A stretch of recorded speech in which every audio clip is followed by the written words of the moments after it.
I will disassemble the Acer Aspire 4349 laptop in a totally dead condition.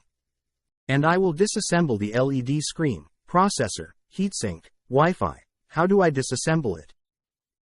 Watch this video until it's finished. Please help like and subscribe so that my channel can grow. I have removed the bottom screws and keyboards, then I will remove the motherboard, hinges, USB board, power button,